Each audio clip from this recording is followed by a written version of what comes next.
Et en ce dimanche, le 6e dimanche de temps de Pâques, j'ai intitulé notre méditation « Tchadien, le Seigneur nous précède en Galilée ». Le Seigneur nous précède en Galilée parce qu'à la veille de l'élection présidentielle, il nous demande de nous aimer les uns les autres. Il nous demande de garder ses commandements. Or, garder les commandements de Dieu signifie aimer Dieu et aimer les hommes sans discrimination et sans distinction d'aucune. Le Seigneur nous précède en Galilée parce qu'on a presque toujours organisé les élections sous toutes ses formes. Le dimanche, ignorant ainsi la sainteté de ce jour. Bien, Dieu merci, cette année, nous avons gagné. Peut-être c'est notre prière qui a gagné. C'est les revendications que nous avons faites, peut-être qui a gagné. Dans cette optique, le Seigneur saisit cette occasion précédente, les élections présidentielles prévues demain le lundi 6 mai, pour rappeler la valeur sacrée de l'amour. Pour les politiciens que nous avons vus passer ici et là, ici, en toute leur diversité, durant la campagne, ils nous ont mobilisés, chacun dans son camp. Pour eux, le 6 mai 2024 va marquer le changement dans la vie des Tchadiens et des Tchadiennes. Oui, si ce changement est juste, réel, véridique et durable, nul ne l'en refusera. Presque tous sont convaincus, chacun de sa victoire.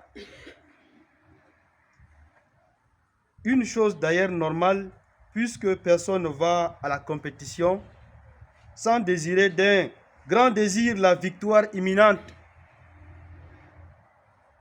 On va à la compétition pour gagner, mais non pour échouer. Eh bien, chers frères et sœurs, dans cet engouement national, le Seigneur chuchote à l'oreille de chaque Tchadien et Tchadienne en disant: voici ce que je vous commande, c'est de vous aimer les uns les autres. Aimer, c'est découvrir dans le visage de l'autre Dieu lui-même et son amour universel. Le visage de l'autre me rappelle Dieu. Le visage de l'autre me rappelle l'autre moi qui n'est pas moi. Le visage de l'autre me rappelle la fraternité transethnique, transreligionnaire. Le visage de l'autre m'invite à la fraternité.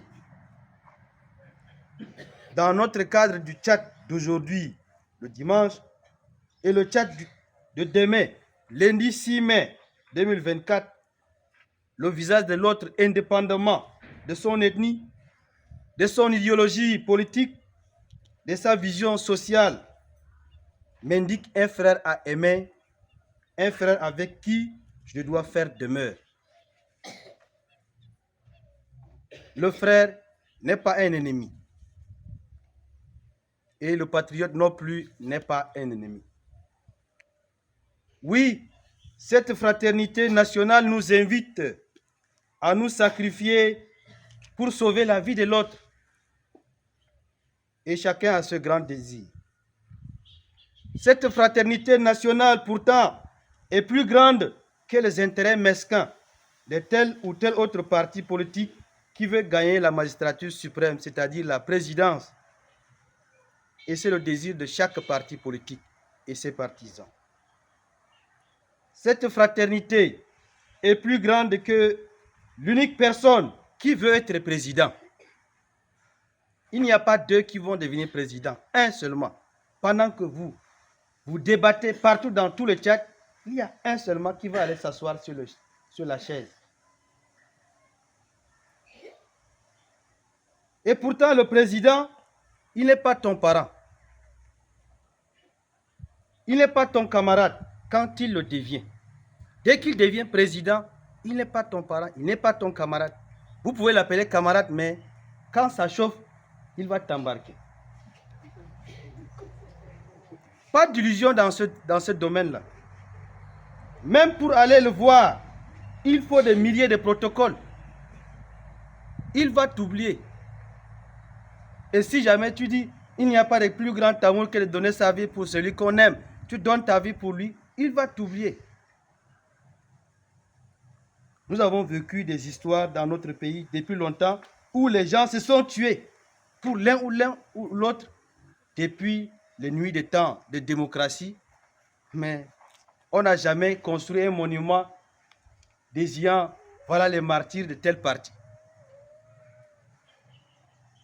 Dans ce cadre où le Seigneur nous précède en Galilée, en nous invitant d'une part à dire, en vérité, je le comprends, Dieu est impartial. Il accueille, quelle que soit la nation, celui qui le craint et dont les œuvres sont justes. Et d'autre part, celui qui aime est né de Dieu et connaît Dieu. Celui qui n'aime pas n'a pas connu Dieu, car Dieu est amour.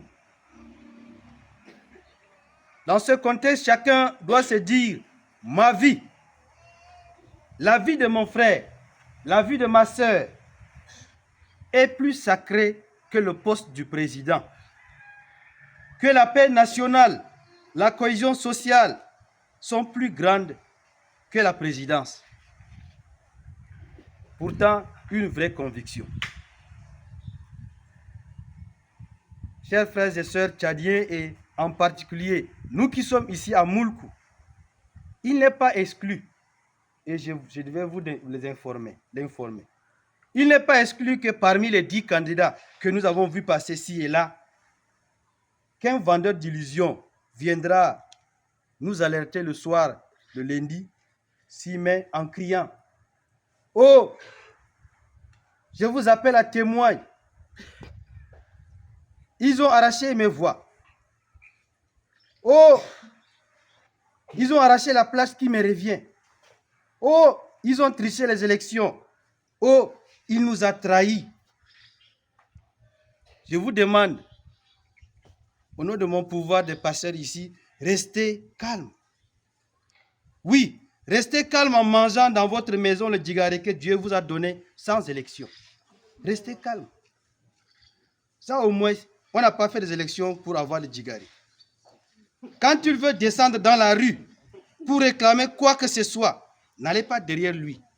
Votre vie est sacrée. N'allez pas derrière lui pour que vos sangs lui purifient la route qui mène à la présidence. Je ne sais pas c'est quel candidat, mais n'allez pas derrière lui. Quand il se rendra compte qu'il n'y a personne derrière lui dans ses illusions, il se calmera, plus doux que l'eau. Parce qu'il suffit seulement de regarder par derrière, et il regarde, il n'y a personne, et il va féliciter celui qui aura gagné. Mais si vous êtes nombreux derrière lui, il ne va pas féliciter, il va s'enfoncer et vous serez enfoncé avec lui. Il va se calmer. Mais nous, tous, notre prière, que le meilleur gagne. Que le meilleur gagne dans la transparence, dans la vérité. Et le pouvoir que nous avons. Sortons juste demain pour voter. Voter, ce n'est pas une obligation, mais plutôt un devoir pour un bon citoyen. Sortons pour voter. Mais il y a une seule chose, assurons-nous que nos voix sont protégées. Pourquoi pas voter le matin, revenir tous le soir à partir de 17h pour regarder comment les gens comptent nos voix. Pourquoi pas? Ça ne coûte absolument rien. Vous votez le matin, allez-y, restez à la maison. Revenez le soir pour voir comment on compte mes voix. Ma voix compte. On a écrit partout sur les pancartes comme ça. Ma voix compte. Et là, nous sommes capables d'assurer la sécurité de nos voix. Nous pouvons le faire. Et personne ne pourra nous en empêcher. Puisque même l'ange l'a écrit dans le code électoral au numéro 64, ratifié par la magistrature suprême présente, au numéro 64, 78, 84. Tous ces numéros-là nous donnent la possibilité de protéger notre voix, d'être là, présent pour voir comment on compte mes voix, compte ma voix. Si quelqu'un viole notre voix, si quelqu'un nous empêche en disant que nous ne sommes pas dans notre droit, crions injustice à haute voix. Et nous en avons le droit. Et là, je demande particulièrement aux différents membres, différents délégués des partis, s'ils sont là, d'être sérieux. Tous les partis d'être sérieux pour que un individu ne se lève pas nulle part et voler quoi que ce soit. Par conséquent, celui qui bourrera les urnes est celui-là qui n'aime pas son prochain. Il semble que ça s'est déjà passé, même ici dans notre localité. Mais on n'a pas vérifié. Mais nous allons vérifier demain. Je le répète, par conséquent, celui qui bourrera les urnes est celui-là même qui n'aime pas son prochain. Donc, il ne connaît pas Dieu. Il est un menteur qui se condamne lui-même devant Dieu et devant la nation. En ce sens, on pourra dire, il a vendu lui-même son âme au diable. Il a pris la route de perdition. Vous, qui allez demain être président des bureaux, soyez de bons chrétiens. Celui qui donnera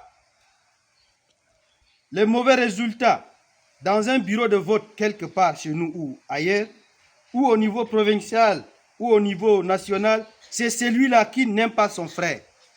Donc, il ne connaît pas Dieu.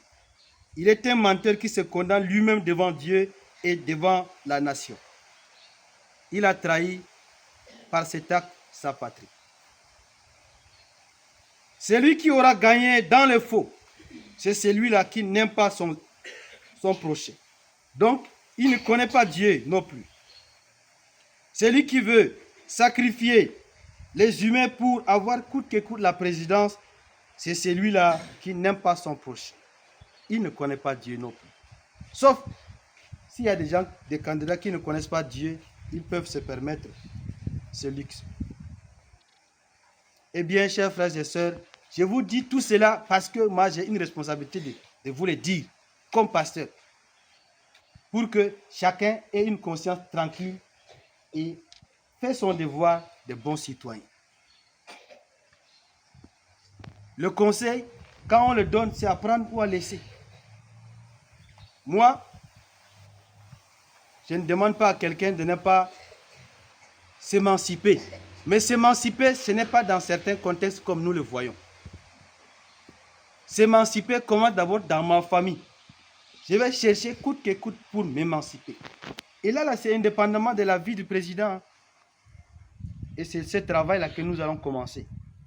Et petit à petit, les gens vont nous comprendre et après ils vont nous dire, ils vont nous donner raison.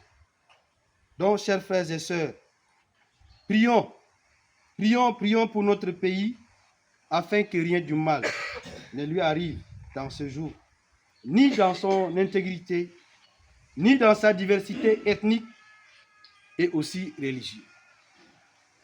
Que Dieu bénisse le Tchad et qu'il nous bénisse nous tous. Le Seigneur soit avec nous.